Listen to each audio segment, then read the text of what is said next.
Hey friend, I'm Robin May, and a few of the professional hats that I wear includes being a transformational speaker, a life coach, and a licensed therapist. And personally, well, I'm a wife, a mommy to 3 girls, and a pastor's wife, just to name a few. Girl, I'm over here doing all the things while trying to stay in shape and keep my skin clear.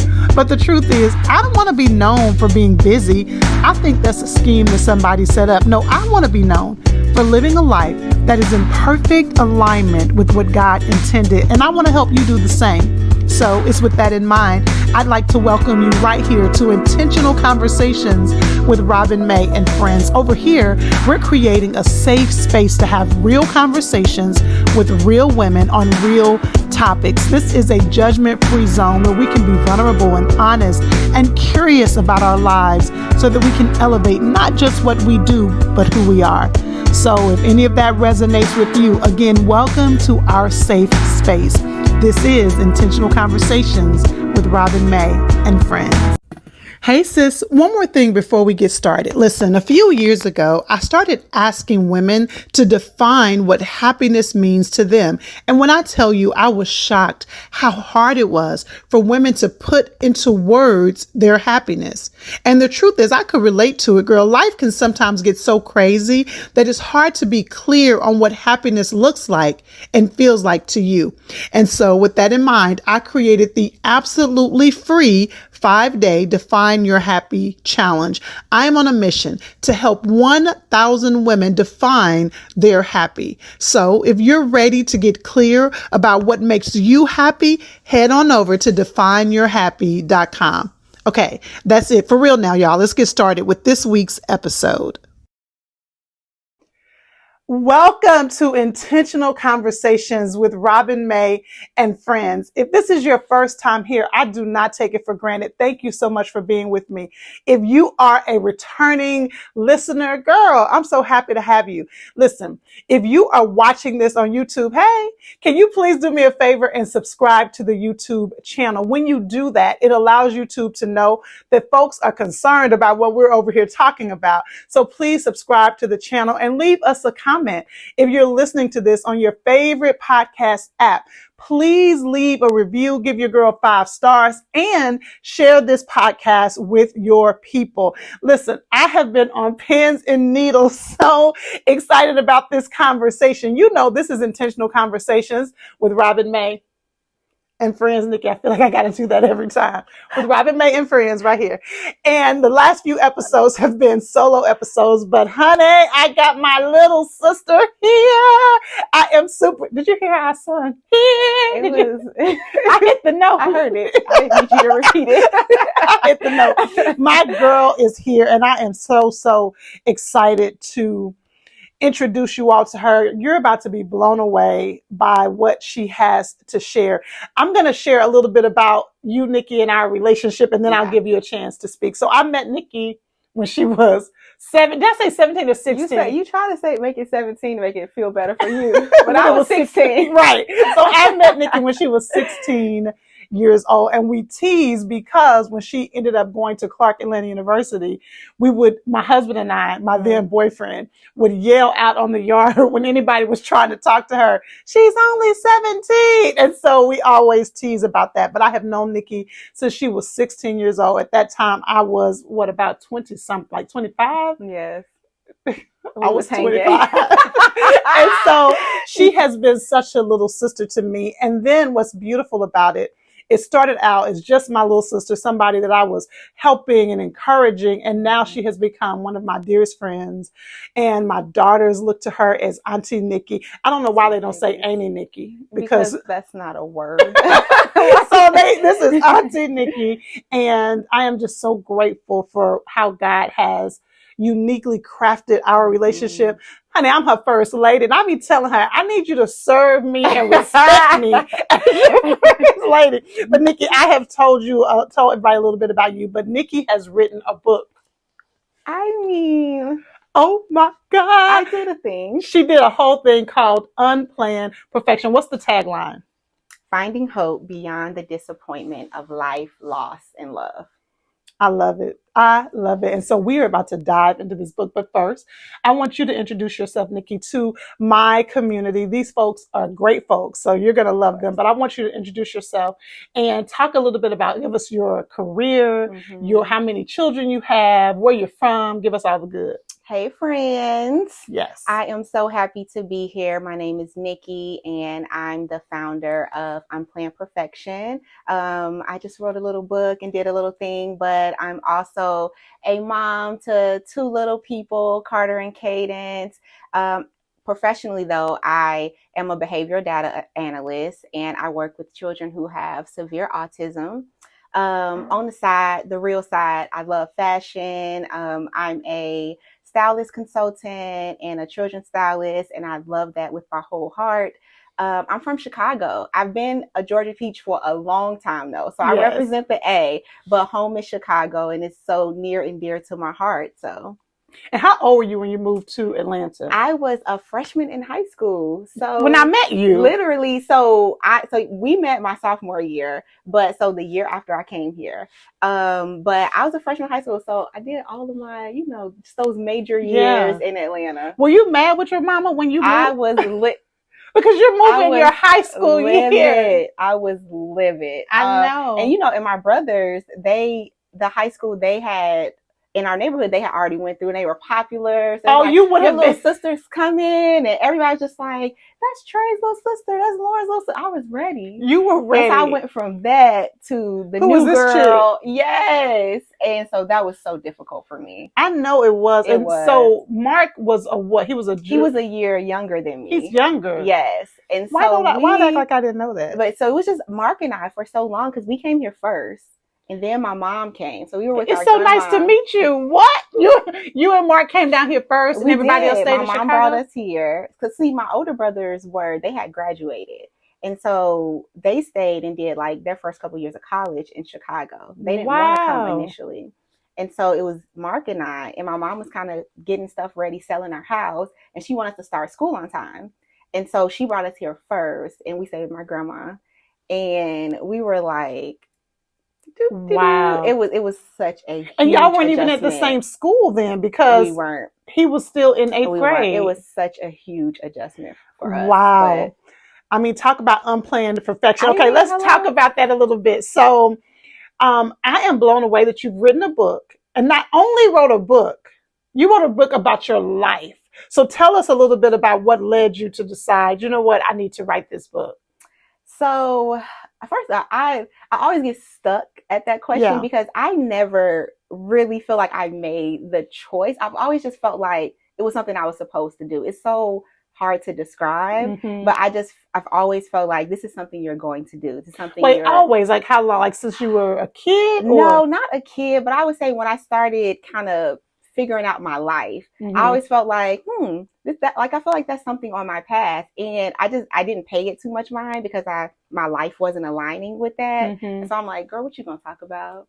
What you gonna write a book about? So it was just always back burner. And I think once my life started to align with it, I started to kind of take the unction a little bit more seriously, and started to feel like, oh, like maybe this is something that I'm supposed to do. But it's been there for a while. Yeah, because it's one thing to write a book. It's another thing to lay out. I mean, just because, baby, when I tell you, you laid out your life story. Okay, so talk to us a little bit about the title, Unplanned Perfection. Now, we know that that's your business, so I was going to wait to the end, but tell us a little bit about the business side of Unplanned Perfection, how the name came about. Like, I don't know how the name came about, and then how you tied it into the book. So when I got to this place of unplanned perfection in my life, we've had so many conversations about trying to name that place. And so I went through like this whirlwind in life, and I came to a place of contentment with it. Like, this was supposed to happen. This is where my life is supposed to be.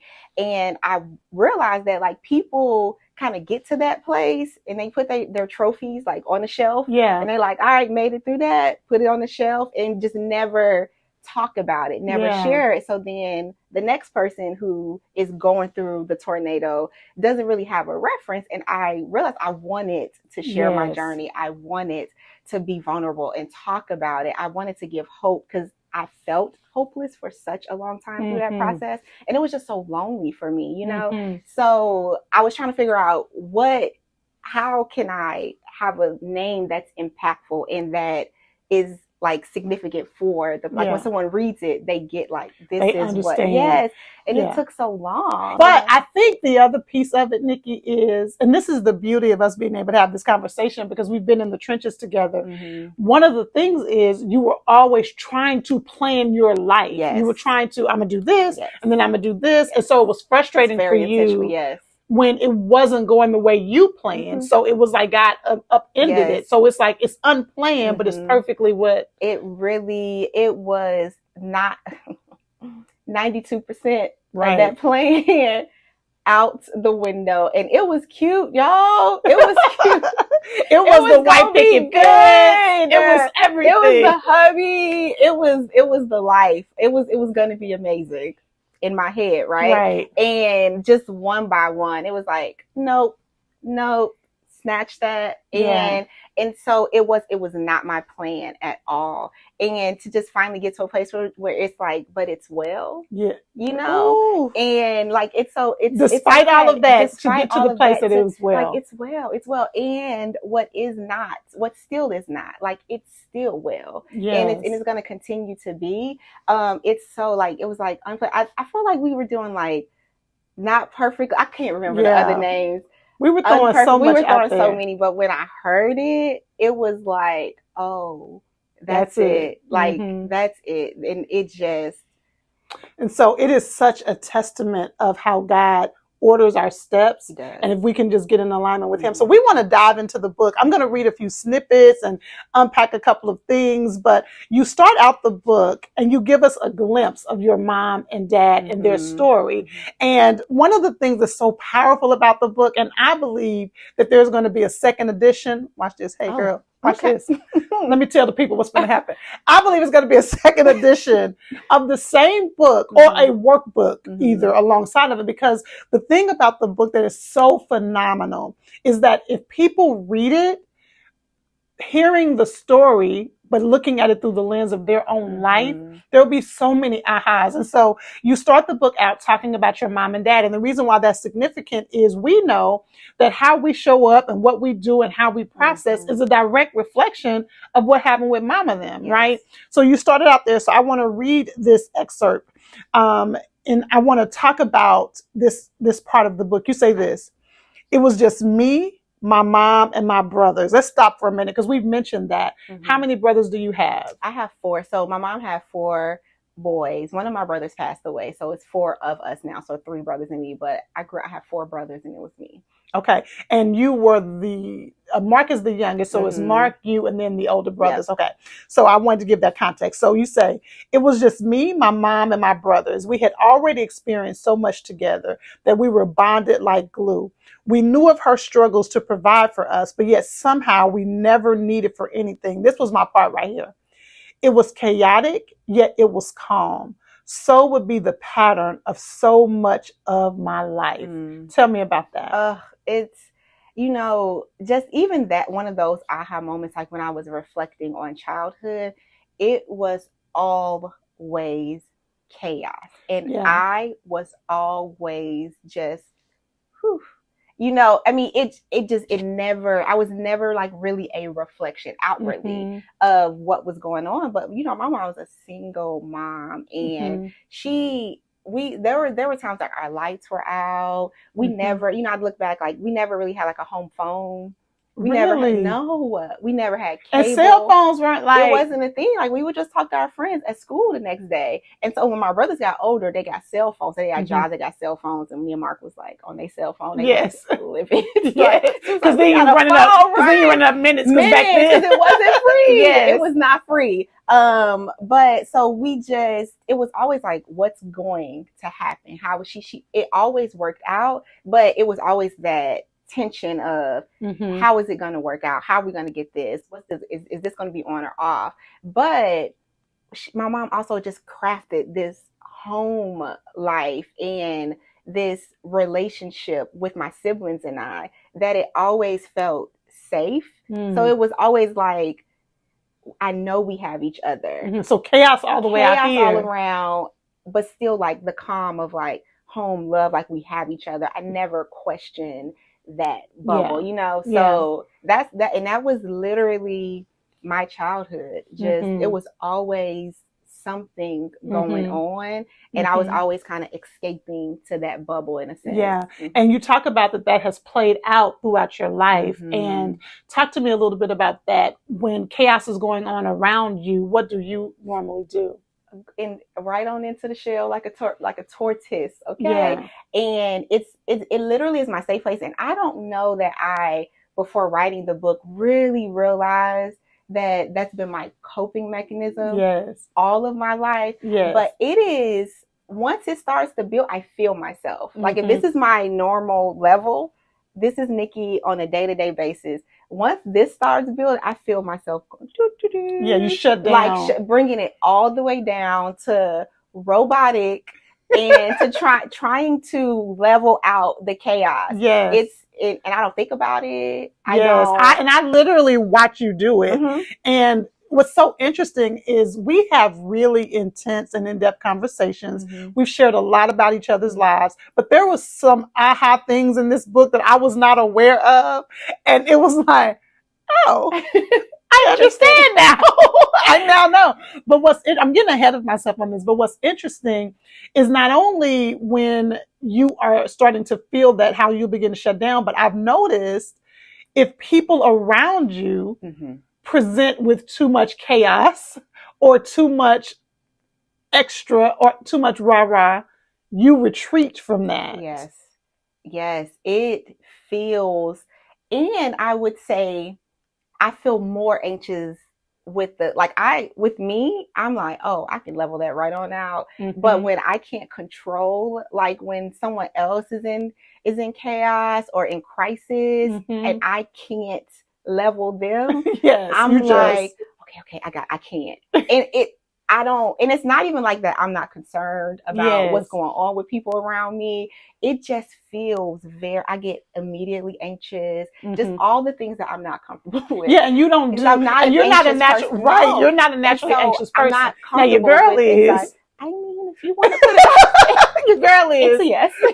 And so, but that's so interesting, and I think we keep it real here on Intentional Conversations, and I think you and I have talked about, because one of the things, the episode before this one, we talked about, well, 2 episodes ago, I talked about safe spaces. And I talked about how you have to have safe spaces with people where they can be honest and real with you. And so I have told you before, Nick, that shutdown that you do, I've told her before, girl, it can land with people like you don't care because you don't play when you start, but that's the beauty of relationships, because as we began to unpack your story, I understood better. Yes. And I understood better. Because let's be clear, I give myself just a higher level of grace after writing this. It all came together in a way that I don't think that it's ever come together. Like I know my story, I know the pieces,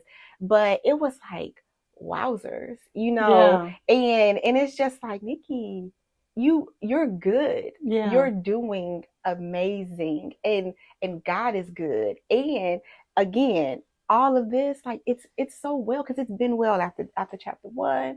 It was well after chapter 2. It was well after chapter 6. Are we finna have a praise break?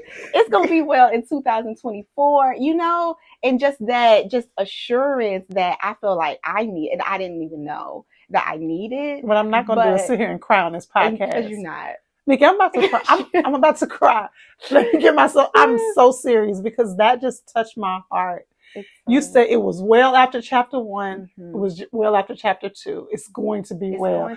And the other thing you said that just resonated with me is you said, I give myself so much grace now after reading it, because we're getting ahead of ourselves. Okay. Because let me say this. So one of the things that when you talk about giving yourself grace is that you were not aware of how impactful some of your experiences were on how you were showing up.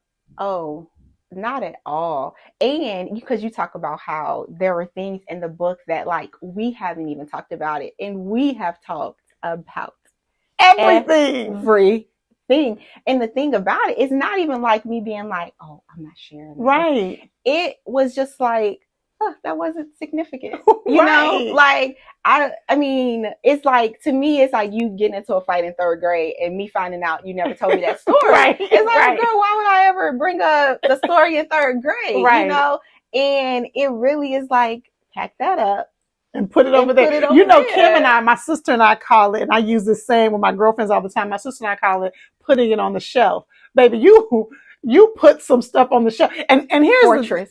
It's a fortress. And so, and here's the thing, when I talk about there are things in your story that I didn't know, it's not that I feel like I have to know everything. I'm just saying the level of our relationship. It would naturally. Yeah, some of the things that I just did not know really, really brought awareness to me about how you show up. Okay.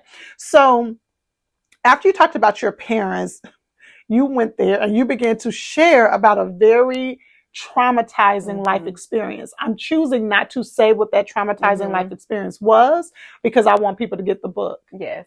Get the book. Head on over to Unplanned Perfection. Is it .com?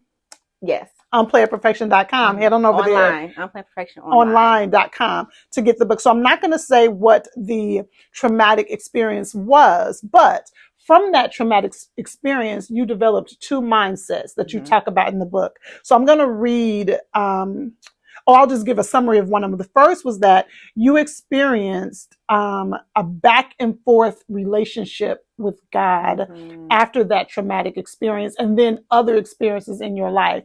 This trauma happened, and then other trauma-based experiences happened. And you talk about how that produced this back and forth, up and down, frustrating relationship with God. So when my parents separated, my mom really got into church, and she just she dived into her relationship with God. And of course, like, we were exposed to that. We went to children's church. We went to prayer. We didn't do the revival. Did you do the well, sort of. You know, we have a girlfriend. Hi, girl. Hey, girl. Hey, girl, we have a friend who was in church we have two friends. Listen. We have two friends who were in church Monday through Sunday. That wasn't I want to be clear. We love Jesus, but we went home, okay? We was there on Wednesdays and Sundays. They spent the night. We wasn't spending the night at the altar. You remember what they would be talking about? Ooh, we would have our lock-ins, and we beat that altar all night. We were like, well, because we packed it up. So we love Jesus, though. We knew he loved us. Yeah. But I would be knee deep into that. Like, I would be like, okay. And so you hear these phrases like, he's on time, you know, he rescues you. Yes. All you got to do is call, he'll answer, and just all this stuff. And I took it very literally as a child, and I believed it. And so when I got into a situation, and I'm like, he's going to rescue me. Like, cause that's what they said. Yeah. And that's what I believe. And not only that's not what I'm hearing testimonies at church, and I know he did it for them, and he did it for so-and-so. And why aren't you showing up for me? Right. And so it was, I went into like this whole fairness thing with God. Cause again, when I grew up, all of my close girlfriends from church and stuff, they were raised in 2-family homes, and they had very stable childhoods. And so I'm growing up and I'm seeing my close friends experience a life that I'm not experiencing. And then I go through like this trauma, and I'm like, and you're not showing up for me. So again, my literal child mind is like, then I must not be good enough. You know, I must not be worthy of this that you're doing for other people that you're not doing for me. And so God and I was like on this fairness. Yeah, girl, I want you to lean in about that fairness, honey, because we have tussled about this fairness and God. So you felt like God is not being fair to you because he's doing this for other people, right? Yes, and I felt like why are you showing up for them in this area? And you know, like, I need that as well. And why are you withholding that from me? That's it, Nikki. That's it. That's what we have talked about for years. That's the piece right there. And I want you, as you're listening to this, to consider what the dynamic has been with your relationship with God. And I'll share in a minute what mine has been so that you'll now have two perspectives to help you figure it out. But that piece right there, when you said, say it again, I lost it that quick. Yes, withholding. You often struggled with feeling like God was dangling the thing in front of you, and like, you're not cooking up like that. Like that guy cooking. Yes. Triggering. Every time you see literally, like, because it and once you get that perspective, your life will align with it perfectly. Like, let's do it again. The enemy will create situations. Let's do it again. Oh, do it again. He will create. And so that is the reason why. Okay, let's put a pin in it to talk about this. So I want to put a pin in it to say this. When you talk about how once you get a certain mindset, that is very hard to shake it, and the enemy will confirm it over and over again. So that is the reason why in friendship, it is hard for me when a friend is venting something to me or going through. You know, this is the frustrating thing people have about me as a friend. They get so annoyed because it's hard for me to co-sign dysfunctional thinking for that very reason, because I know if I co-sign I'm reinforcing it, and it's too dangerous and it's too hard to undo. Okay, so you had this Geico commercial relationship with God. You got to be quick enough. So one of the challenges I've had in navigating my relationship with God, and you know this, and I'm just sharing it with you all so that you can consider your own. I'm telling you, this book is such an aha to help you understand you. I've had this relationship with God, particularly when it comes to resources that I need, whether it is a relational resource or a financial resource, that if it's not showing up in my life, I assume it's because I'm not working hard enough. So then I go into overdrive, working harder and doing more and creating this and working on this. And okay. And so then I stay in this constant almost panic or hustle. And so when people tell me, you know what happened? There are plenty of people who make way more money than you, and they don't work anywhere near as hard as you. I'm like, well, how does that work? Because my relationship with God sometimes is predicated on how hard I work. Not to get his love, but often to get provision. And so I want you to think about what has been the currency of your relationship. So that started way back when you were 5, 6, 7. And so, and then it's just been confirmed by the enemy distorting situations. Over and over and over again. And it happens so like why? And even when I am when I would try to embark on a faith walk, it would be like almost immediately like, so don't have to work that hard. So didn't have to do all that. Like, why you got to be doing all that? It must not be good enough. But didn't work out that time, you know. And so your underlying message is that you were not good enough. That I was not good enough. That I wasn't good enough for him to bestow these blessings. All these good things for me that. You know, my 6-year-old friends wasn't working hard for, they didn't have to, I felt like I had to prove myself. And I just did not understand that at all. And so it grew. And you know, that fairness thing, oh my goodness, it grew into just resentment. And this volatile back and forth, okay, so I would be resentful, angry, shut down from him for periods of time. And then, of course, like there is this pull always. And so I'm always be pulled back. And then it's okay. I'm put that in the back of my mind. I'm gonna be faithful. I'm going to prove myself once again. And it's never enough, right? Because it's not about you don't have to prove yourself your worth to God. Was sealed already at the cross, baby. At the cross. And so this is such a good conversation. And one of the things that would happen, okay, we're going to be real quick. Okay, Nikki, go ahead, put me out there. Because everybody ain't be ready to be vulnerable like me. I'm going to put you out there. So, and it's not, the reason why I shared mine is so that we can all keep it real. But what would happen is even when you would hear the preached messages, it would go through, depending on what was being preached, it would go through the filter of work harder, love God, not even work harder the way I do, but just show up, do everything Yes, perfect, do yes. everything right. And what I was about to say about putting you out there, I'm not going to put you all the way out there, but I think we both can say that even when you begin to get the aha, that that's not what the relationship has to be, whatever your thing is, it's so ingrained that it is you have to keep going in there to pull up the weeds.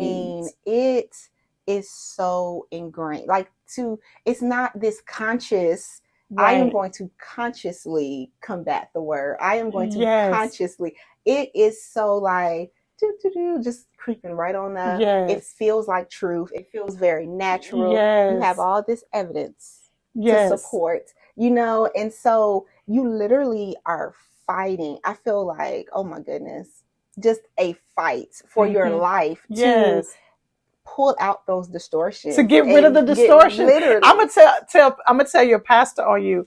Her pastor happens to be my husband, and when he up there preaching, she will text me and say, "I'm so sick of your husband." I am, because leave me alone. Leave me alone. That's what I got to battle with doing service. I'm sorry, my friends getting mad at the husband because she's teasing when she does it.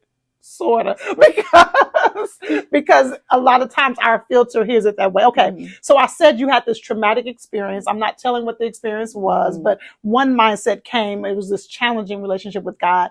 The second one came that you said as you began to idolize the life of other people and idolize what they had versus what you had. You particularly began to idolize your father. And you say this in the book.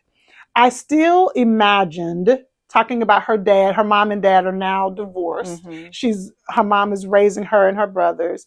You said, I still imagine that he was a loving and consistent father. I imagine that I would have a happy life with him. I would fantasize about him being at my sporting events and my school ceremonies. My idolization of him was so strong that it drowned out the reality.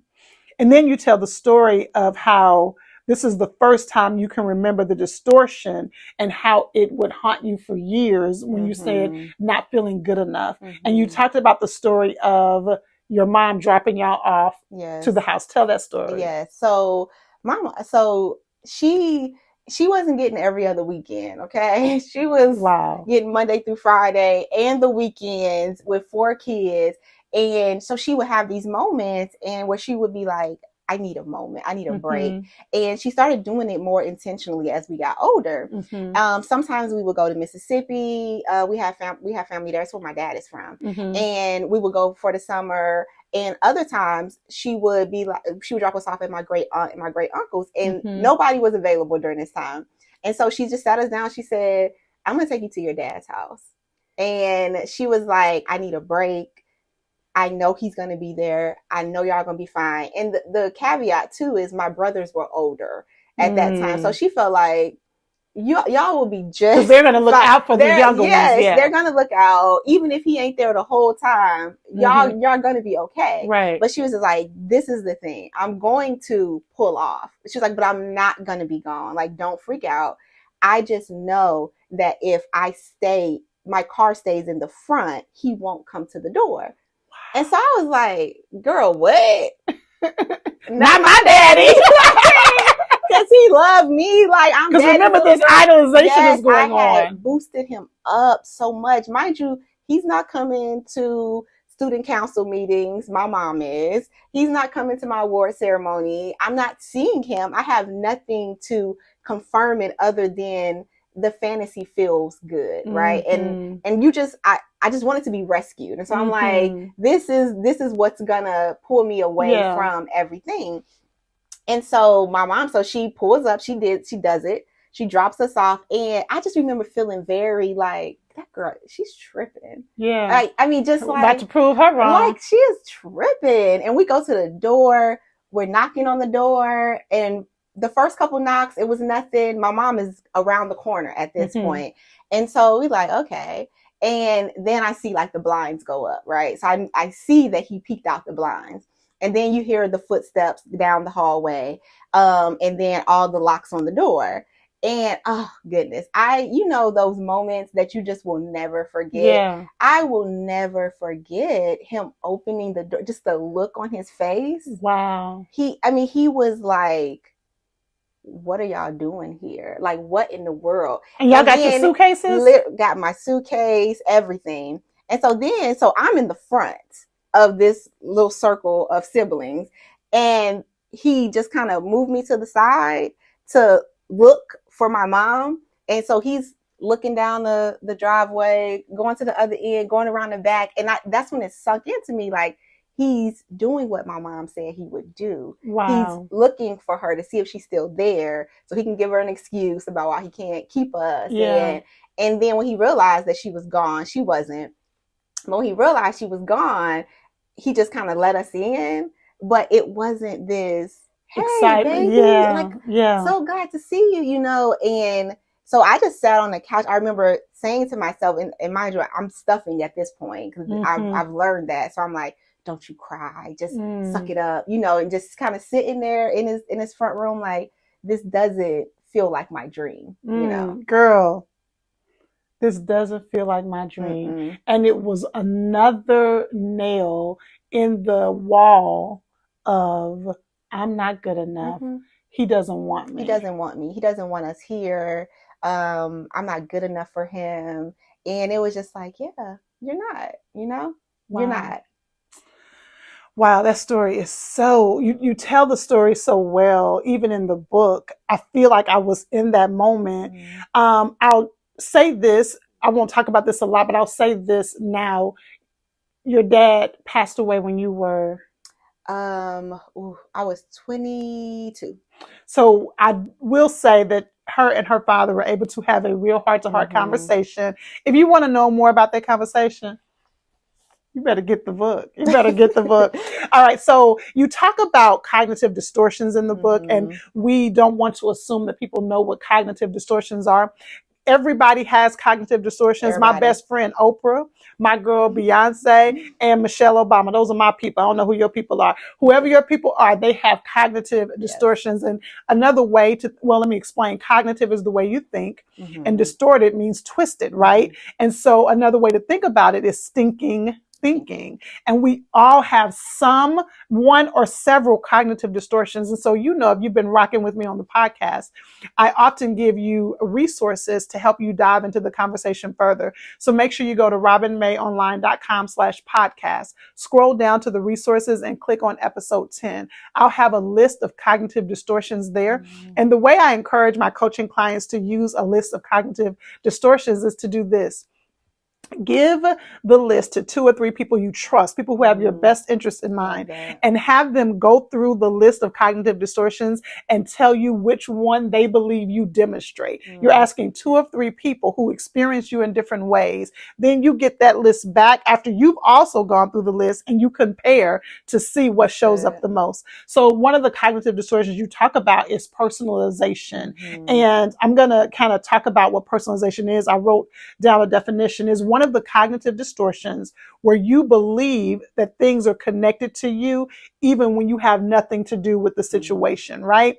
And so you said you began to deal with personalization and how whenever something happened in a relationship or how anything happened with friendship or romantic relationships, you begin to blame you. Yes, it's literally, it's my fault. And it is a reflection of my worth. It's a reflection of how I didn't or should have showed up. It's this song and dance I didn't do good enough, and I would be able to find ways that I should have done something more or better.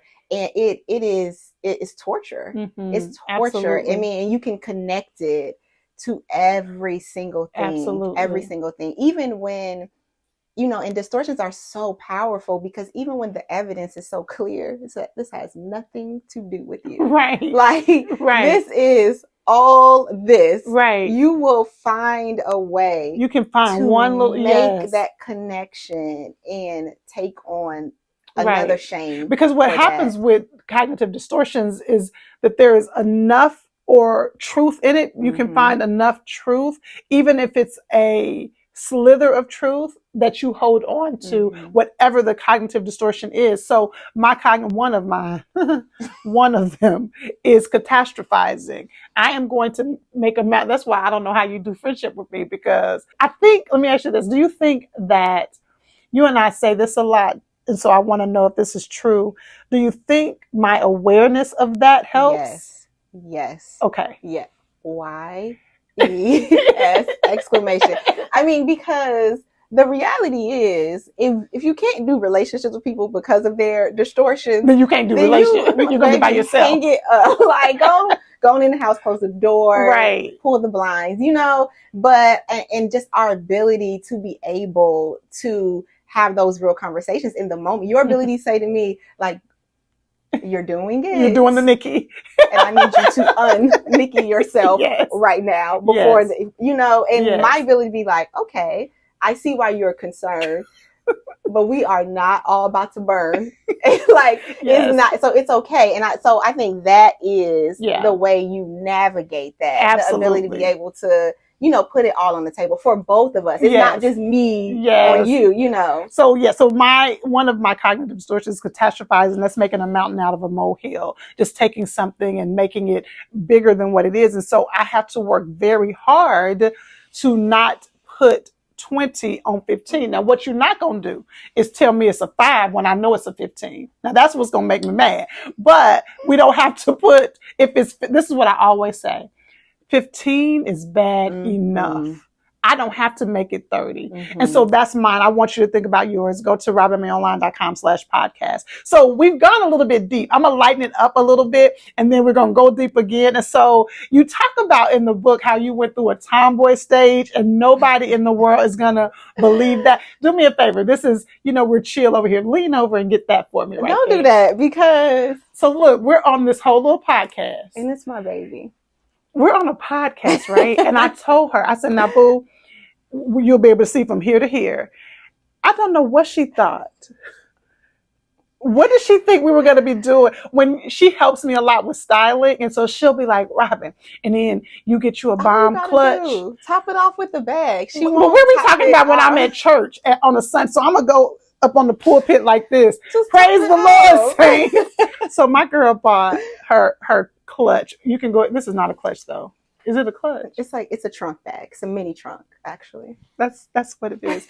So you went through this tomboy stage. You were raised with all these brothers. How did you untomboy? Because you're so not a tomboy now. I am not a tomboy. I mean, hello. But I was deep, okay? And not like wearing your brother's clothes, yes, tomboy. That's what I mean. Like, it wasn't my mom buying me big girl clothes. It was me folding my clothes up, putting them away, and getting my brother's clothes in the morning. And my perspective then was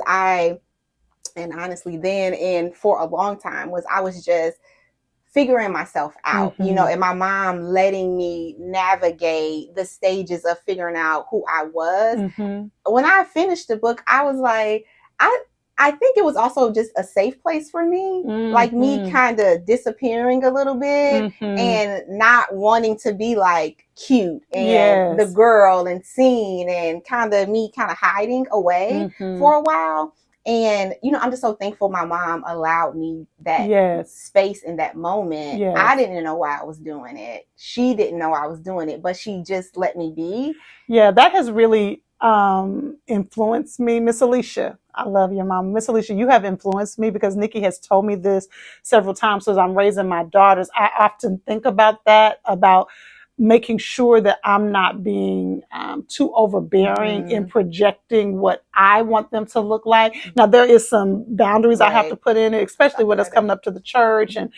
But I really tried to do that because of what you told me about your mom. Yes, and she allowed, and so I just built confidence in my ability to figure out how I wanted to project in the world, fashion-wise. Mm-hmm. And so that stage, though, I think it was a sheltering stage for me. Mm-hmm. And eventually I just got confident enough to kind of fall out of it. Mm-hmm. And after, I would say 8th grade, going into my 9th grade year, I was like, I'm kind of cute. I'm cute, girl. I don't want to do that no more. Like, yes. And I was just like, it was just a little bit though. I pulled it back a little bit, and I would wear like overalls with like a fitted shirt now. Yeah. And then I was like, I'm cuter than this, you know? Yes. And it just naturally evolved. And I just came into myself. I mean, you really did. So what's so amazing about it, all of us have whatever our unique gift and strength is, right? And yours really is rooted in your ability to know how to present yourself in the style you want. And what's interesting, you don't care what everybody else is wearing.